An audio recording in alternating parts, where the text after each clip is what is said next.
Ici Lilian Largier pour C-Sciences et les connecteurs. Je me rends aujourd'hui au centre Lassalien pour l'inauguration de l'espace Voir Grand.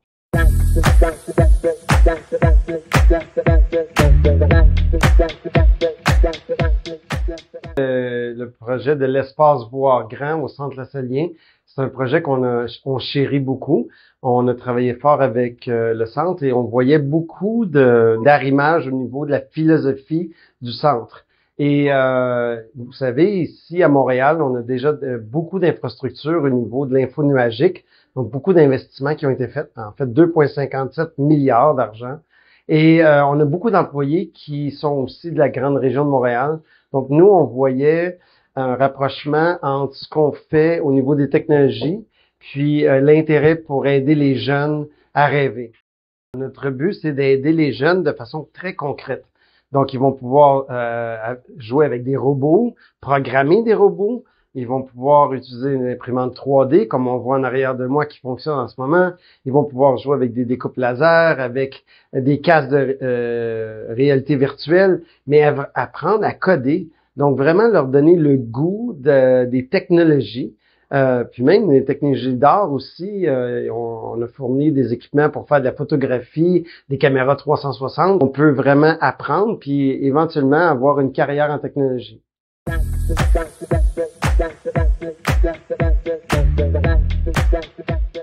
Effectivement, puis en ce moment, on le sait, il y a une pénurie d'experts au niveau de l'intelligence artificielle.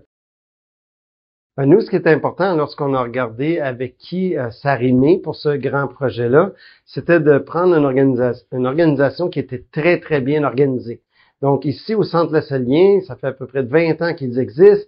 Ils ont des très bons programmes déjà dans différentes sphères. Puis il y avait déjà aussi des programmes au niveau du codage. Puis il y a déjà 80 intervenants, donc 80 employés qui travaillent dans le centre. Puis on voyait qu'il y avait la capacité d'accueillir ce projet-là de l'espace Voir Grand, puis on voyait une réussite.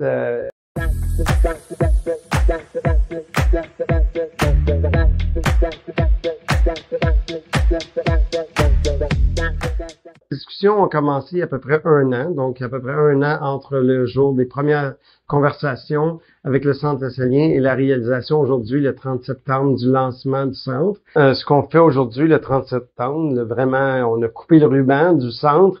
C'est une première étape, donc équiper le centre était une étape, bien entendu, avant le lancement, mais effectivement, on a beaucoup d'employés au Québec qui sont très intéressés à venir aider ici les gens, aider à former les gens d'utiliser la technologie, puis s'impliquer dans l'engagement communautaire. Donc, c'est définitivement pour nous un investissement durable au fil des années. Mon nom est Paul Livrage, je suis le directeur du Centre Lassalien. Le centre est un centre socio-éducatif qui vient en aide aux plus vulnérables. Donc, notre but, c'est de permettre aux jeunes de réaliser leurs rêves.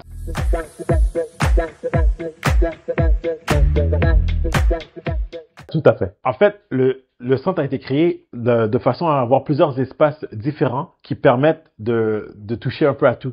On a vraiment cette idée depuis quelque temps de développer tout ce qui est techno, parce que durant la pandémie, un constat nous a frappé. Quand on nous disait de rester à la maison pour faire les trucs de la maison, mais on a réalisé que la majorité des gens n'avaient pas d'ordinateur et n'avaient pas Internet. Donc, la fracture numérique était tellement énorme qu'on s'est dit qu'il faut absolument faire un virage techno au niveau du centre, parce que peut-être que c'est à ce moment-là qu'ils vont avoir accès à la première technologie. Donc, c'est la raison pour laquelle notre centre est déjà très, très, très techno.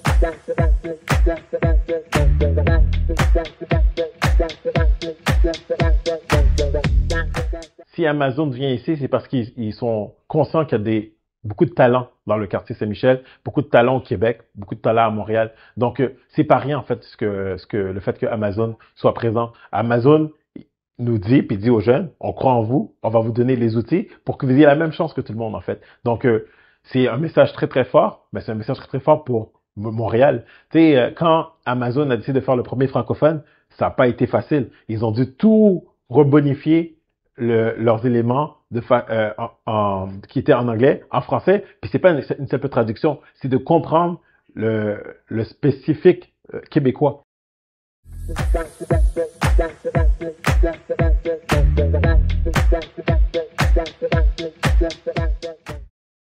Un de nos buts, comme le groupe 3737, c'est d'amener de l'argent dans les familles, de l'argent direct. Un jeune qui apprend à coder, c'est de l'argent qui va directement dans la famille. Et c'est comme ça, en fait. Tu sais, on va pas, il n'y a pas de secret. C'est économiquement que les jeunes vont pouvoir s'en sortir, puis les familles vont pouvoir s'en sortir. Donc, le codage, c'est une langue universelle.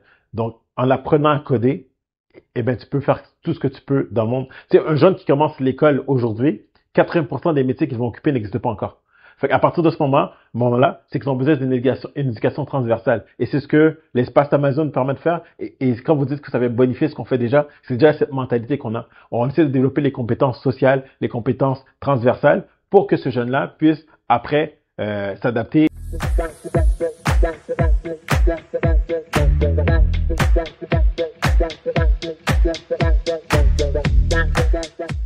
On n'a pas encore eu la chance de le vivre parce que c'est une vraie inauguration. C'est vraiment la première fois que des jeunes ont pu rentrer dedans aujourd'hui.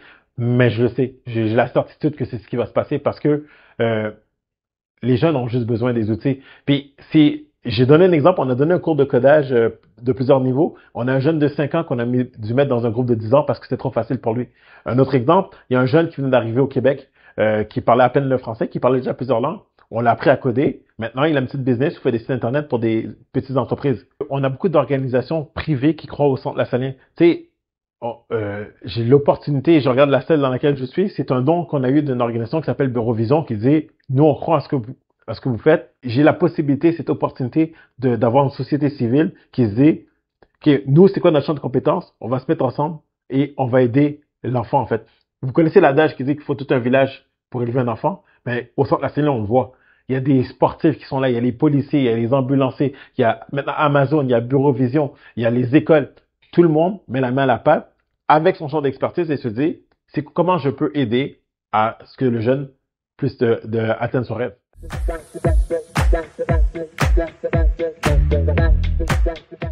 Et un retour aussi par rapport au fait qu'ils vont former mes éducateurs. Donc, c'est vraiment plus que juste du matériel. WS va nous aider à former nos éducateurs pour qu'on puisse former les jeunes. Donc, on est vraiment plus loin qu'un petit espace qu'on a distribué, en fait. En ce moment, ce qu'on est en train de conceptualiser et développer, c'est différents types d'ateliers. Tout d'abord, il y a l'atelier touche à tout où on veut que les jeunes puissent expérimenter différents types de technologies. Donc, on parle des robots, des tablettes numériques, donc du concept un peu du Fab Lab. On a aussi un studio au sous-sol, un studio d'enregistrement. Donc, on veut qu'ils soient là, habiles à utiliser différents outils technologiques. Donc, ça, c'est pour le volet plus touche à tout. Ensuite, on a le volet plus initiation au codage et à la robotique. On a les robots Dash et on a aussi là, les programmes Scratch, qui sont les programmes d'initiation au codage pour les tout petits et les grands. C'était déjà dans l'esprit du centre de développer le volet technologique. Il y a quelques années, on s'était muni en fait d'aires de jeux interactives qu'on appelle la LU, qui sont donc des aires de jeux interactifs pédagogiques. On avait déjà commencé l'initiation au codage auprès de Digital Moment. Et donc, nous, ce qu'on voulait, c'est que ce soit un peu plus complet. Donc, on voulait aller vers avoir l'accès au matériel de type Fab Lab, ça qu'on possédait pas, tout ce qui était les microscopes, donc pour le volet de la science. On avait beaucoup la techno, donc on voulait avoir tout ce qui était la science, technologie, ingénierie, donc arts et mathématiques. C'est vraiment pour avoir le volet STEAM, là. Donc c'est ça qu'on est venu compléter là, avec l'avènement de cette salle-là. Puis nos jeunes, ils le méritent. Là, on croit vraiment en leur potentiel.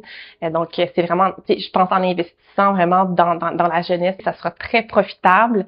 Et également, je vous dirais, on est le premier aussi projet là, donc dans la francophonie. Comme on le disait, chez les jeunes filles, donc de développer cet intérêt-là. Nous, on avait vraiment le souci de faire découvrir la technologie aux jeunes. Donc, on avait un certain lot de tablettes numériques. On faisait des quiz interactifs avec les jeunes. Donc, c'est vraiment dans le but d'aller ratisser large. Et à savoir que nous, on a un programme ici là, d'accompagnement au métier. Donc, ce sera éventuellement probablement une branche de ce programme-là, d'initier des jeunes à des métiers. Personnellement, le Fab Lab est quelque chose que je voyais, dans lequel je voyais un énorme potentiel, parce que je trouve que on vient vraiment donner du vent dans les voiles à la créativité des jeunes. Donc, de partir d'une idée et la rendre concrète, je trouve que les jeunes ont besoin de ça, de tout ce qui est concret. Donc, et c'est comme ça qu'ils apprennent le mieux. Plus c'est concret, plus c'est dans le tangible. Dans l'éducation, les jeunes ont besoin de manipuler des choses et ça aide à leur compréhension donc des concepts. Parce que les concepts, ça reste très abstrait, mais quand c'est quand c'est tangible, et je trouve que le concept justement Fab Lab avec l'imprimante 3D, avec la découpeuse laser, on est dans quelque chose où on concrétise donc en images et en objets pour le jeune. Je trouve que c'est génial.